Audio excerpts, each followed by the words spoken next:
Okay. My name is Gijyutsusen from Ski Association of Japan. I'm very honored to be here and to receive this kind of opportunity. Today, I'd like to make a presentation titled Part 2, Border Ski Technique, the short-term evolution.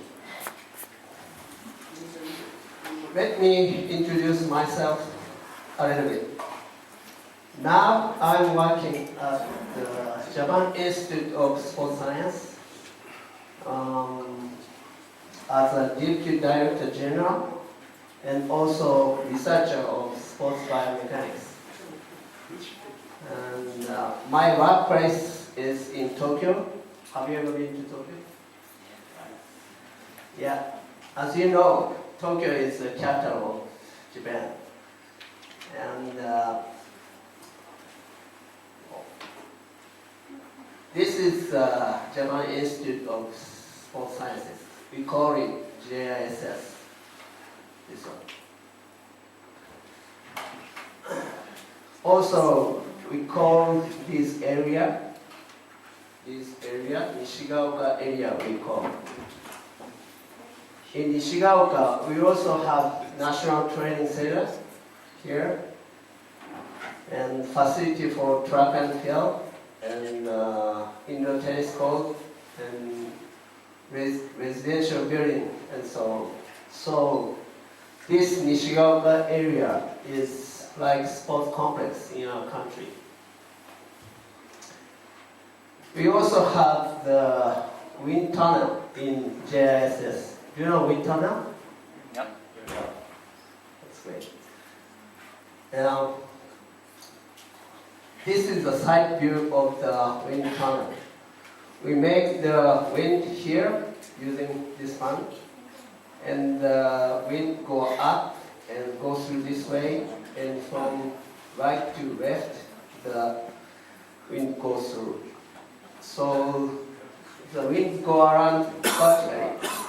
It is very rare in the world because normally the wind goes through horizontally in any place in the world. But in Japan, we don't have enough place, especially in Tokyo. So we make this type of wind tunnel. We can measure the aerodynamic property at this test section. It has 8 meters long. This is the model of ski jumper. We made a scan of ski jumper body shape and made the model. We checked the jumpsuits for best performance, but it is top secret.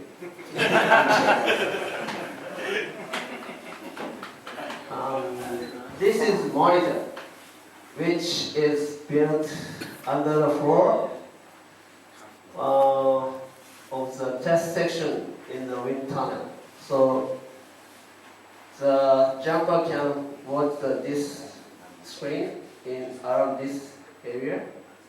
They can watch.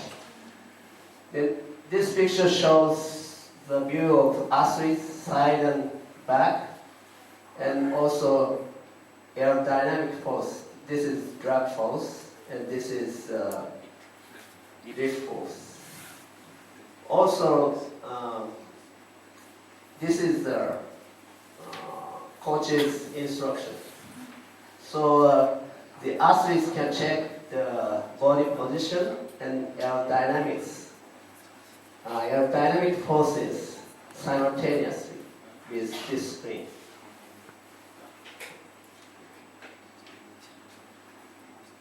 This is the visualization of the flow using PIB. Visualizing the flow separation. This is the flow separation point around here, this point. Helps to understand the position should be improved. Also, we can detect the problem of the shape of the helmets, for example.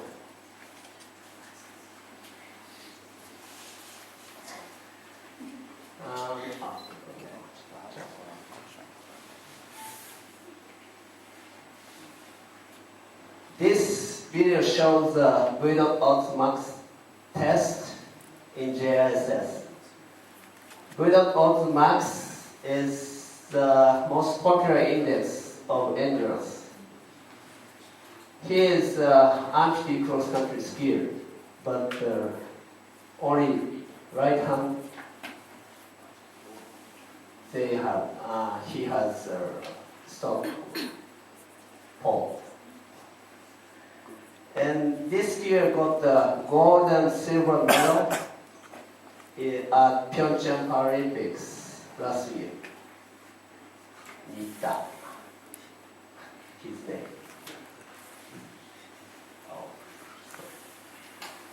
We also carry out the physiological measurement in the field.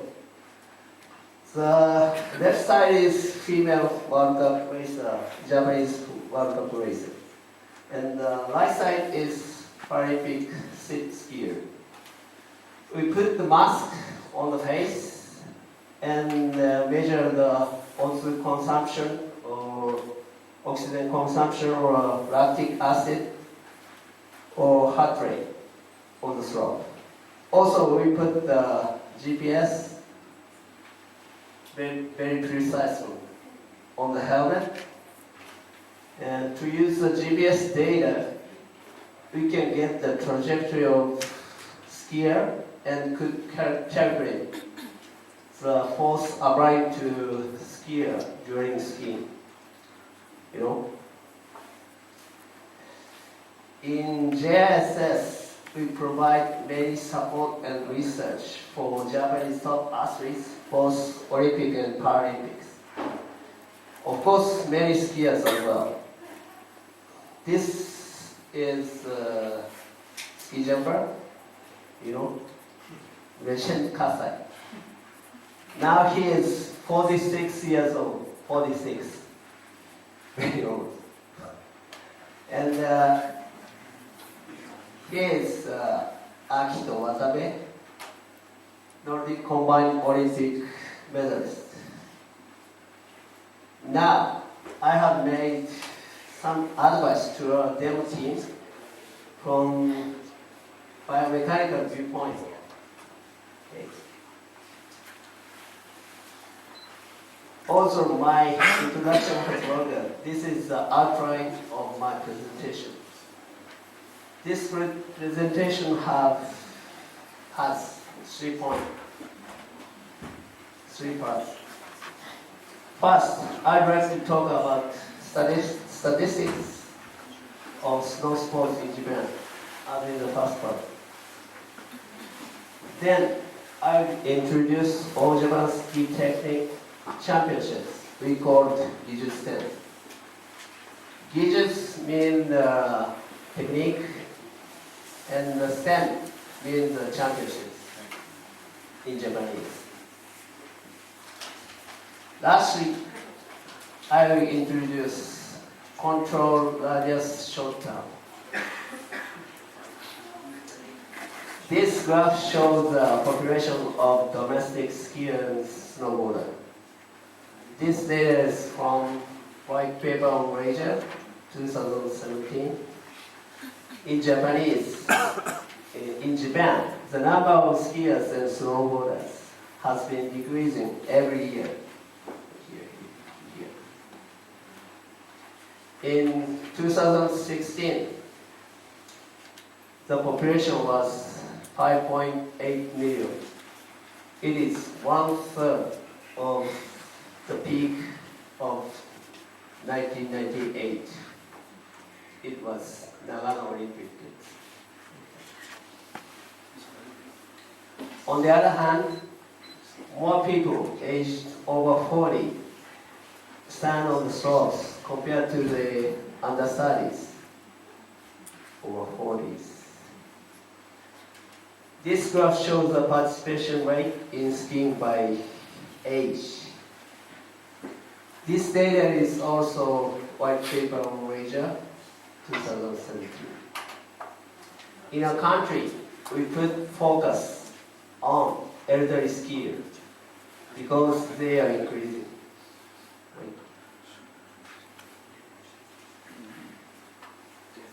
This is a graph that shows the number of foreign tourists visiting the snow resorts in Japan.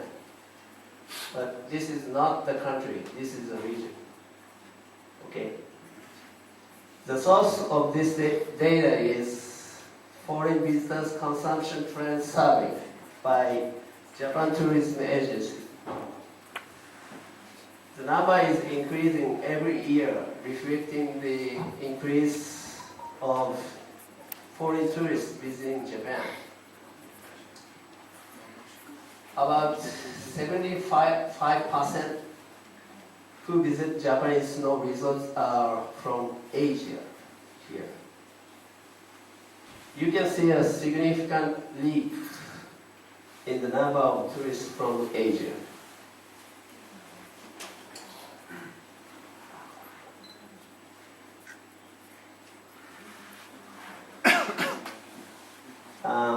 All Japan Ski Technique Championships has been held by Ski Association of Japan once a year since 1964. So it's over 50 years. Over 50 years we have the history. It is historical and popular event in our country.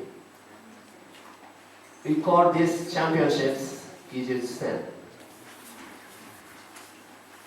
Gijyutsusen was originally developed in our country. Skiers compete for the score or the slope at each event, like short down, long down, bumps, and so on. We have original scoring system by judge.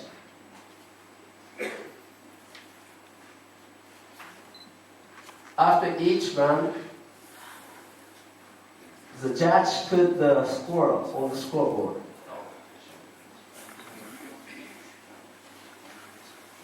This is the scoreboard. After each run, the judge put the score. A, B, C, D, 5 judge put the score.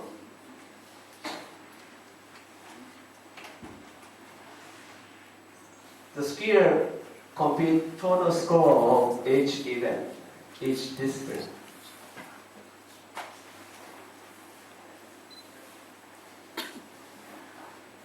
This background by which we introduce border ski technique, control radius short down.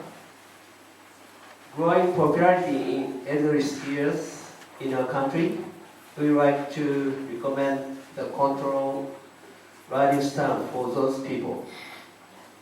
In general, muscle strength or fitness level of elderly people have fallen with age, right? So they need to turn more efficiently. Efficiently means maximizing the performance of the ski.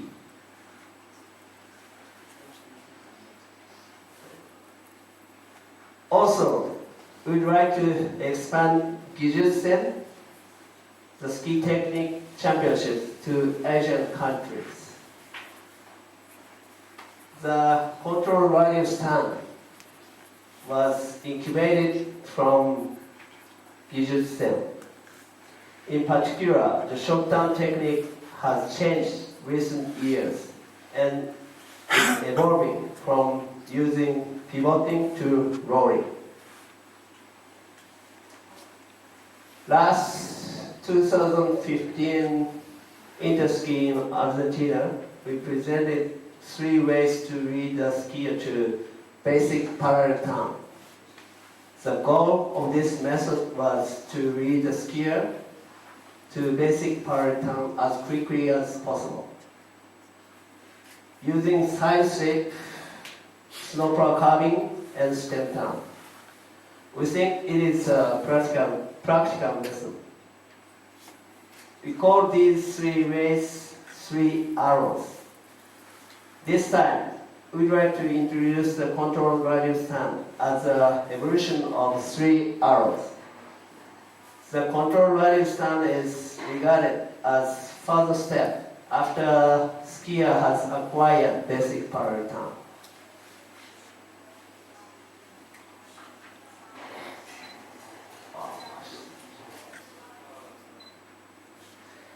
This video shows the control value stand. We recognize this kind of technique as a modern short turn. You can see this technique is not using pivoting or twisting of foot, but rolling of the head. When you use pivoting, your head would move outside as a result. Also, the edging is not too strong in this turn. The trajectory of ski is well controlled.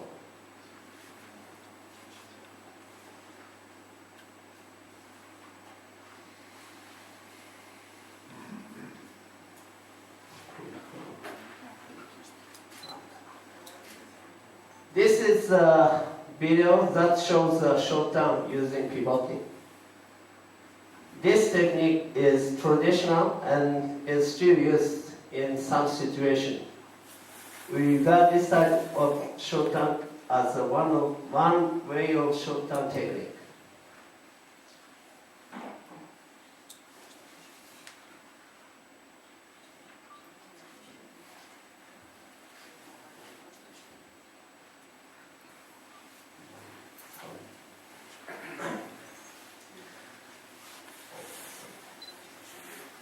And this video shows edging emphasized short turn. In this turn, the skier makes outside knee inclined inward. When you tilt your knee inside, the edge will engage excessively. As a result, your ski will not able to move. It is locked.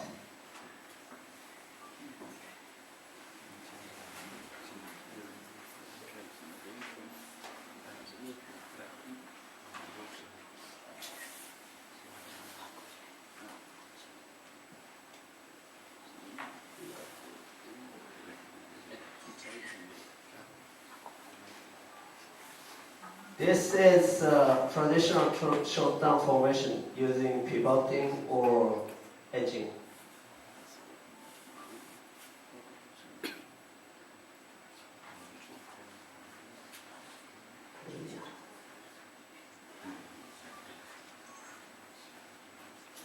Once again, please watch the control values short turn.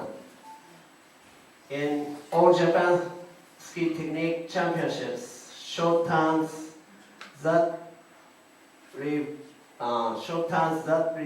two tracks are mainstream, even steep slopes.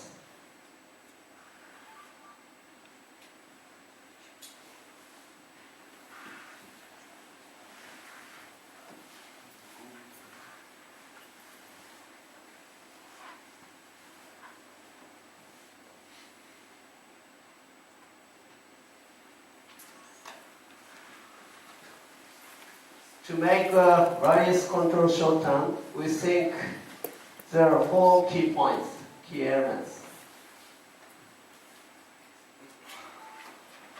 First, the angle of the ankles is very important.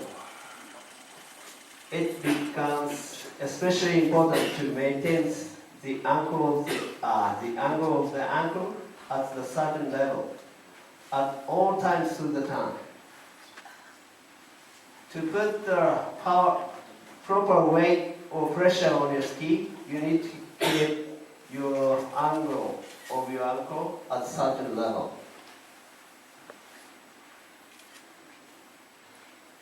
The second key element is rolling.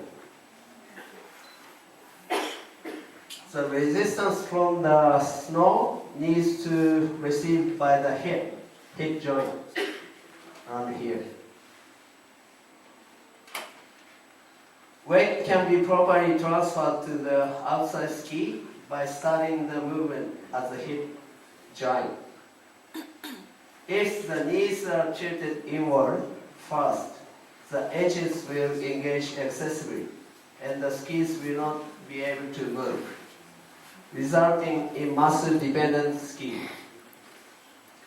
So, you should tilt your hip inward first, not tilt your knee inward only.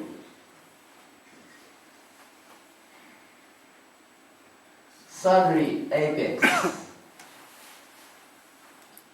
Apex means the peak of the pressure during the turn. It is important that the weight is transferred straight down toward the plane of the ski. This is key point, I think. Straight down to the, you should put the force.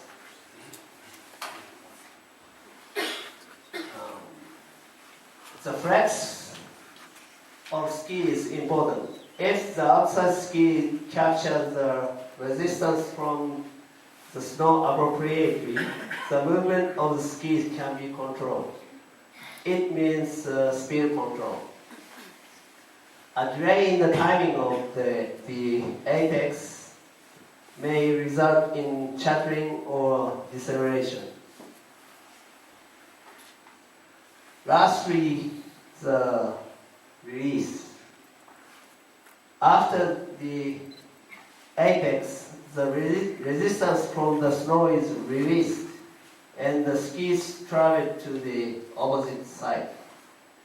A proper apex will allow the ski to travel right and left easy. So the apex is a necessary condition for good release. Consequently, it will be possible to initiate the turn after proper apex. Also, when changing from right to left, it is important again to be careful that the ankle position does not change.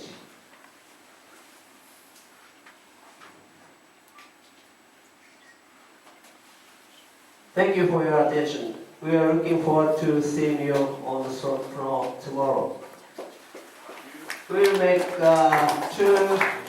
two groups in workshop.